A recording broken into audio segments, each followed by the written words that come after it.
Bienvenidos a un nuevo video educativo de CPA SOCIEM USMP donde vamos a hablar de la fosa nasal y el órgano de la olfacción. El contenido del video va a ser más que nada los conceptos generales, la anatomía de la fosa nasal, la irrigación, la inervación y el órgano de la olfacción. Entonces vamos a encontrar primero la fosa nasal. ¿Qué va a ser? Va a ser una cavidad, ¿no?, del cráneo en el cual va a tener una forma de cuña con una base bastante amplia y un vértice superior, el cual se va a encontrar en el macizo facial medio. El macizo facial medio vamos a ubicar al cráneo y vamos a dividirlo de manera horizontal en tres, ¿no? Un macizo facial superior, medio e inferior, ¿no? Y lo vamos a encontrar en la fosa nasal en el macizo facial medio. Vamos a encontrar relaciones, sí, incluso con el macizo facial inferior, como es la fosa oral, macizo facial superior con la fosa craneal anterior. Y lateralmente a las fosas orbitarias, ¿no? Vamos a encontrar también a los senos paranasales, que van a ser cuatro. Los senos frontales, los maxilares, los esfenoidales y las celdillas etmoidales, ¿no? Estas de acá van a estar en relación con el hueso en el cual va a estar dentro de. Por ejemplo, los senos frontales van a encontrarse en el hueso frontal, los huesos maxilares en los huesos maxilares y las celdillas etmoidales en el hueso etmoides y los senos esfenoidales en el hueso esfenoides. Vamos a encontrar diferentes funciones en los senos nasales. Vamos a encontrar primero el de la ventilación y segundo el de la olfacción.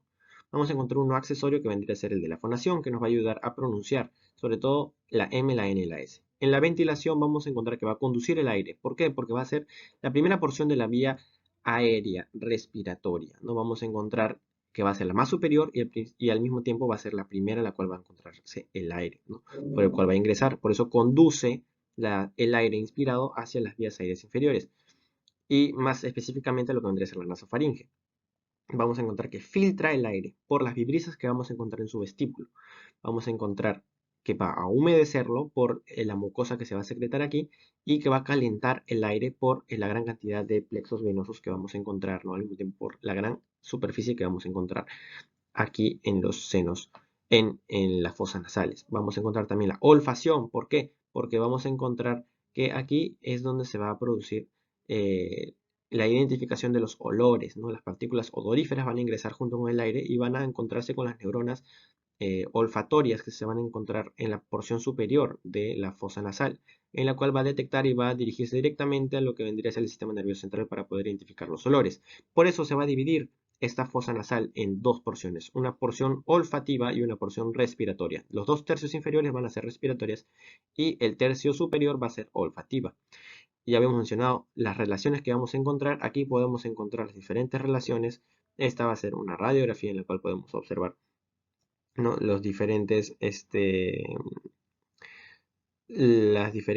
estructuras relacionadas, ¿no? Vamos a ver una tomografía, vamos a encontrar una tomografía y vamos a poder distinguir diferentes estructuras aquí en la fosa nasal. Vamos a encontrar tanto tejido óseo como tejido cartilaginoso, que esto lo vamos a mencionar más adelante. Por último, vamos a encontrar comunicación tanto con el exterior como con el interior. La exterior, que van a ser las narinas, ¿no?, los orificios de las fosas nasales o de la nariz, propiamente dicho, y posteriormente las coanas que van a comunicar con la nasofaringe. Y es aquí donde se va a producir esto mencionado anteriormente que va a ser la fonación.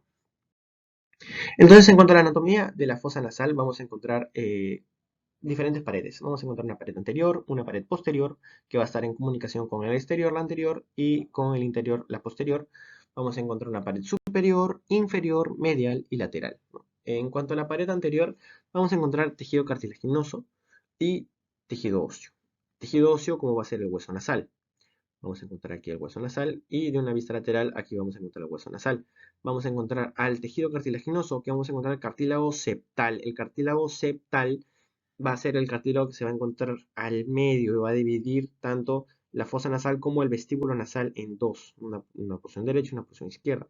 Y este cartílago del tabique nasal o cartílago septal, vamos a encontrar un borde superior que se puede encontrar en esta vista, y aquí también se puede observar en esta vista, y va a tener dos apófisis laterales, una hacia la derecha y una hacia la izquierda, que van a formar lo que vendría a ser el cartílago lateral, ¿no?, que vamos a encontrar acá, cartílago lateral derecho, izquierdo, y por el otro lado, acá el derecho. Vamos a encontrar también los cartílagos alares, alares mayores, alar mayor de izquierdo, alar mayor derecho, y alares menores que podemos encontrar hasta 3, como podemos observar aquí, se pueden observar menos, ¿no? Que van a ser menores, como estoy mencionando, ¿no? También se pueden llamar cartílago el nasal accesorio, ¿no? También podemos encontrar un nasal accesorio. Por último, los huesos nasales y apófisis frontales, que van a ser ya el hueso nasal mencionado, y el apófisis frontal, que va a ser esto de aquí, ¿no? El apófisis frontal se menciona al hueso maxilar. El hueso maxilar, vamos a ubicar la cara y se va a encontrar formando la porción inferior, la pared inferior de lo que vendría a ser la fosa orbitaria, y al mismo tiempo también la fosa oral y la fosa nasal. Aquí vamos a encontrar una prolongación superior que va a formar la apófisis frontal del maxilar, ¿no? Y se va a articular con el hueso nasal y el hueso frontal, ¿no? Desde esta vista vamos a encontrar aquí acá el hueso lacrimal y aquí al hueso maxilar, ¿no? Formando acá su apófisis frontal para comunicarse con el hueso frontal.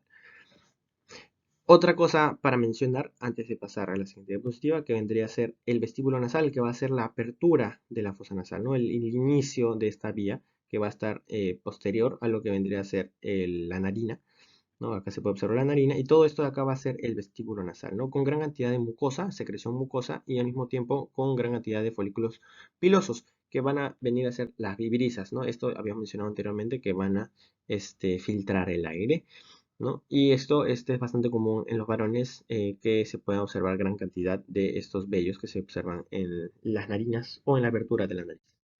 Vamos a encontrar la pared superior, la pared inferior y la pared lateral. La pared superior vamos a ubicar principalmente lo que vendría a ser la lámina cribosa del hueso etmoides de color verde, ¿no? Como lo podemos observar aquí. Al mismo tiempo, algunos mencionan que el hueso frontal puede ser parte de la pared superior, ¿no? Incluso hasta el hueso nasal, pero acá vamos a considerar al más prominente, que vendría a ser a la lámina cribosa del hueso etmoides.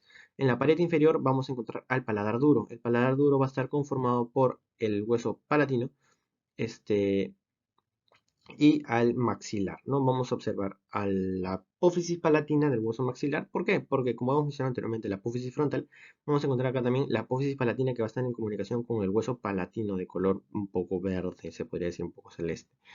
Y vamos a encontrar la lámina horizontal del hueso palatino, porque tiene una lámina vertical, la podemos observar aquí, y la horizontal va a ser esta. Y todo esto va a formar el paladar duro, ¿no? Que va a dividir la fosa oral con la fosa nasal. Por último, vamos a encontrar la pared lateral, que es lo que vamos a estar observando aquí, y lo vamos a dividir en 3 porciones. Una porción anterior, una porción media y una porción posterior, dividido por la negrita de la letra. Nos vamos a encontrar al hueso unguis o al hueso lacrimal, ¿no? Al hueso lacrimal, vamos a encontrar a la cara interna del maxilar, formando la porción anterior de lo que vendría a ser la fosa nasal. Le vamos a encontrar las masas laterales del etmoides y al hueso cornete inferior, que van a ser la porción más central o medial, ¿no? Y por último vamos a encontrar la cara medial de la cara interna del pterigoides y la lámina vertical del hueso palatino, ¿no? Todo esto va a formar lo que vendría a ser la pared lateral de la fosa nasal, ¿no? Vamos a observar acá la lámina medial de la apófisis pterigoides del hueso esfenoides, no habíamos mencionado, la cara medial de la cara interna del pterigoides, la lámina vertical del hueso palatino, aquí en el color celeste. Vamos a observar posteriormente, anteriormente, mejor dicho, las masas laterales del etmoides, ¿no? Este va a ser el hueso etmoides, y vamos a encontrar el cornete inferior, que el cornete inferior va a ser este de aquí, de color medio marrón, ¿no? Este va a ser el cornete inferior. Y anteriormente vamos a encontrar al unguis o al hueso lacrimal, y vamos a encontrar a la cara interna del maxilar, que va a ser este de color medio lila, ¿no? Todo esto va a ser el maxilar. Y esto que ya mencionamos anteriormente, que va a ser la cara anterior, al hueso nasal y a los cartílagos que van a formar parte del vestíbulo nasal. Entonces, todo esto va a ser estando la pared superior, inferior y la pared lateral. Luego vamos a encontrar la pared posterior, que va a ser más que nada el hueso del esfenoides, ¿no? Acá en color amarillo, ¿no? Que vamos a encontrar el seno esfenoidal. Y acá van a estar las cuanas, cuana izquierda y cuana derecha, por donde va a pasar el aire para llegar a la faringe. Y en la pared medial, como hemos mencionado, el hueso vomer, vamos a encontrar la lámina perpendicular del etmoides y el cartílago septal. El cartílago septal va a ser el celeste, no se va a encontrar más anterior, porque formaba parte también del vestíbulo nasal.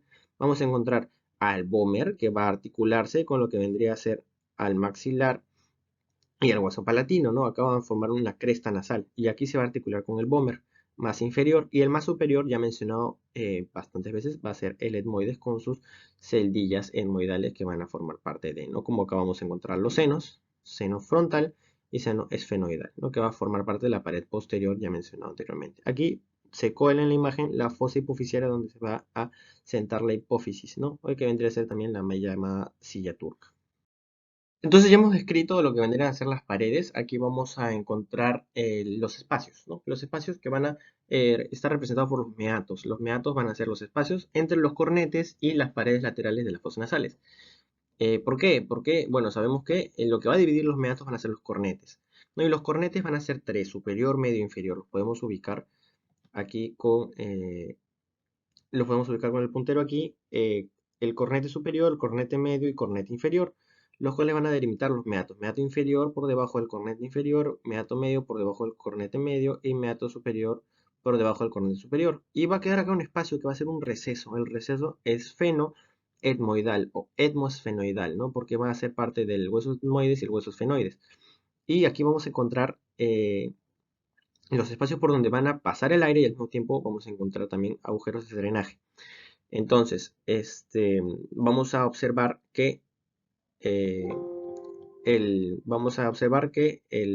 aire va a pasar por estos lugares y se menciona que los bordes laterales de los huesos de los cornetes y el cornete inferior, un hueso propiamente dicho, va a estar unido a la pared lateral, mientras que los bordes mediales, anteriores y posteriores van a estar libres. Entonces, ¿qué vamos a encontrar de drenaje? En el meato superior vamos a encontrar el drenaje de las celdillas etmoidales posteriores, ¿no? Las celdillas etmoidales que se encuentran en el hueso etmoides. Vamos a encontrar en el meato medio el drenaje de las etmoidales anteriores y medias, ¿no? Las etmoidales anteriores y medias, el seno frontal, que se va a encontrar aquí, el seno maxilar, que se encuentra acá, ¿no? Y por último, en el meato inferior vamos a encontrar el drenaje del conducto lacrimonasal, que va a provenir de la fosa orbitaria, ¿no? Proviene la mayoría de las lágrimas, ¿no? Se van a derivar hasta lo que vendría a ser el meato inferior, donde va a estar la abertura del conducto lacrimonasal. Es por eso que la mayoría de veces cuando una persona está llorando, empieza a aumentar, se podría decir, los mocos, porque esto se va a empezar a diluir por la cantidad de las lágrimas que van a pasar por este conducto, ¿no?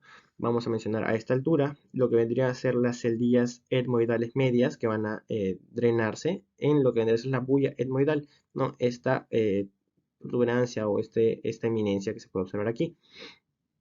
Y el hiato semilunar, ¿no? Que se va a encontrar aquí por debajo de esta bulla, que es más que nada la abertura para el seno maxilar, ¿no? El seno maxilar que también va a drenar aquí, como dice acá, en el suelo del hiato semilunar, ¿no? En el suelo del hiato semilunar vamos a encontrar la abertura del seno maxilar y acá en la parte más superior vamos a encontrar el infundíbulo abierto, ¿no? Del conducto frontonasal, que es el conducto desde el hueso nasal, desde el hueso frontal hasta la fosa nasal, ¿no? Que va a drenar las celdillas etmoidales anteriores y el seno frontal, ¿no? Entonces vamos a encontrar aquí la irrigación de la fosa nasal, que va a estar dada por diferentes arterias.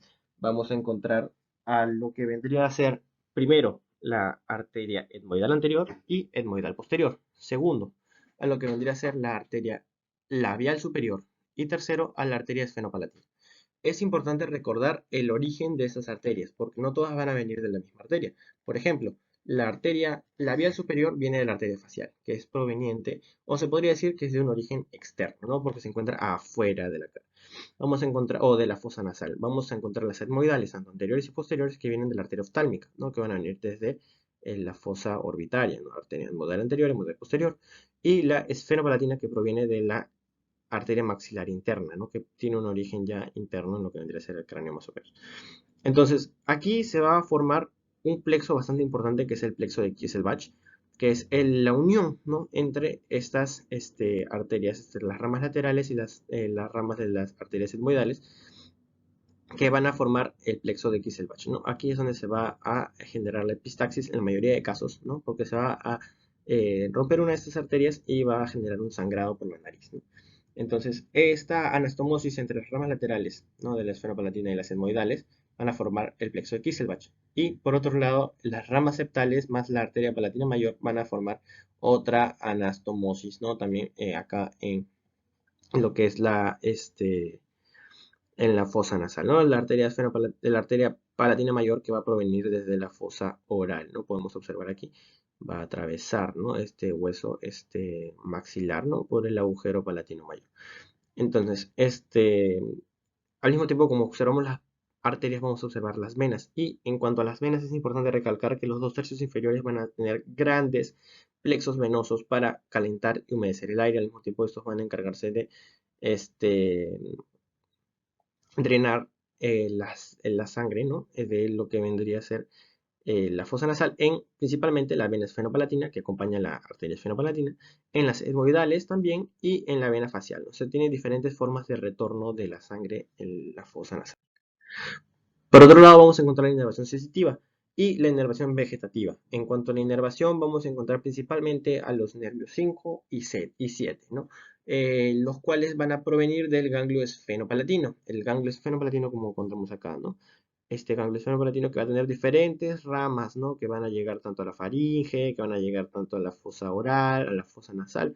Y las ramas que van a llegar a la fosa nasal van a ser las nasales mediales por el septo, las laterales por las paredes laterales, los ramos nasopalatinos, el nervio nasopalatino, que pues se puede observar aquí, ¿no?, que va a pasar hacia el tabique, como dice su nombre, el ramo palatino anterior, que va a acompañar, ¿no?, se va a ver similar a lo que es la arteria palatina anterior o la palatina mayor, y al nervio suborbitario, ¿no?, que como dice su nombre se va a encontrar por abajo de lo que es la fosa orbitaria, ¿no? Y esto se encarga de inervar tanto sensitivamente como lo que vendrían a ser a las glándulas que se van a ubicar aquí en la pared, en las paredes de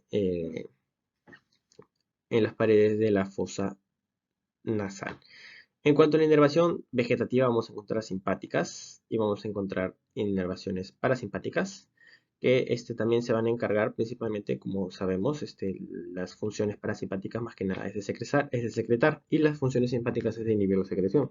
Entonces, el origen va a ser, van a acompañar a los nervios ya mencionados anteriormente, pero ¿cuáles van a ser los orígenes? Principalmente el simpático del ganglio simpático cervical superior, no, las fibras ganglionares, que van a llegar por los vasos sanguíneos, y estos van a estar acompañadas de los nervios.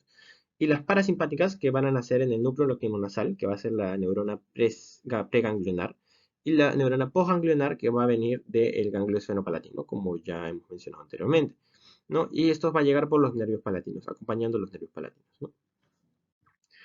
En cuanto al órgano de olfacción, como hemos venido hablando, esto se va a encontrar a esta altura, que es el hueso etmoides, ¿no?, la criba del etmoides. Y se encarga de pasar las neuronas por estas cribas, ¿no?, para llegar a lo que vendría a ser el techo de la fosa nasal, ¿no? Este órgano de la olfacción es el que menos se ha estudiado, menos se conoce, mejor dicho, porque hay bastante subjetividad en cuanto a los olores entre persona y persona. Es al mismo tiempo el que es el órgano de los sentidos menos desarrollado en los humanos, ¿no?, en comparación con otros animales como podría ser los cánidos, ¿no? Estos de acá tienen el órgano de la olfacción bastante desarrollado, sin embargo nosotros hemos desarrollado otros órganos en cuanto a los sentidos, ¿no? Vamos a encontrar también que va a empezar en la membrana olfatoria, que va a ser en el techo de la fosa nasal y el cornete superior, ¿no? Vamos a encontrarlo también en el meato superior y en lo que vendría a ser el receso, ¿no? El receso mencionado anteriormente, el esfeno etmoidal. ¿Qué vamos a encontrar? Los tipos de células que vamos a encontrar aquí van a ser las células receptoras olfatorias, ¿no?, las células olfatorias. Vamos a encontrar células de sostén que van a sostener, ¿no?, a estas células olfatorias. Células basales que se encuentran en la base, ¿no?, cercanas a la membrana basal, que van a servir para recomponer sobre todo las células de sostén, y las células en cepillo, ¿no? ¿Qué más vamos a encontrar? Las glándulas submucosas de Bowman, ¿no? Estas glándulas de Bowman que van a empezar a secretar moco, ¿no?, y proteínas fijadoras de las sustancias odoríferas o las partículas odoríferas, ya que estas proteínas mencionadas anteriormente se van a encargar de unirse a estas partículas odoríferas que van a ser las que van a generar el olor para llevarlas a las células olfatorias y que estas de acá generen los potenciales locales para que posteriormente se realice el potencial de acción, llegando a lo que vendría a ser el bulbo olfatorio, atravesando el hueso etmoides para que posteriormente vayan por el tracto olfatorio, la cintilla olfatoria, que van a ser los axones de estas neuronas provenientes del bulbo olfatorio para que lleguen posteriormente al cerebro. Entonces, ¿cuáles son las vías? Primero, empieza con la recepción de las partículas odoríferas ya mencionadas anteriormente a esta altura, concomitantemente con el aire que va a pasar por los cornetes, ¿no? Acá vamos a encontrar esta membrana olfatoria o la mucosa olfatoria, ¿no? Y esta va a atravesar la lámina cribosa o las cribas del etmoides, ¿no? Por sus axones, ¿no? Estos axones van a llegar y estos van a ser las primeras neuronas, ¿no? Quimioreceptoras.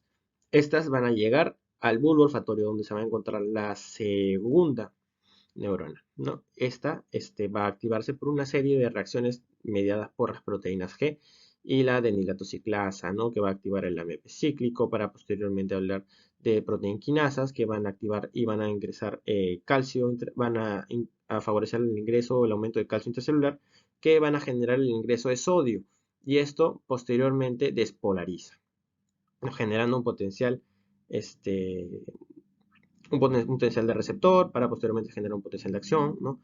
El cual va a llegar a las células mitrales del bulbo olfatorio, ¿no? Estas células mitrales se van a encontrar a esta altura, el bulbo olfatorio va a ser como una especie de ensanchamiento del nervio olfatorio, ¿no? Se ensancha acá, genera un bulbo y posteriormente se va a adelgazar para formar una cintilla, ¿no? Esta va a ser la cintilla olfatoria o el tracto olfatorio, el cual va a ser llevado la información o la despolarización, ¿no?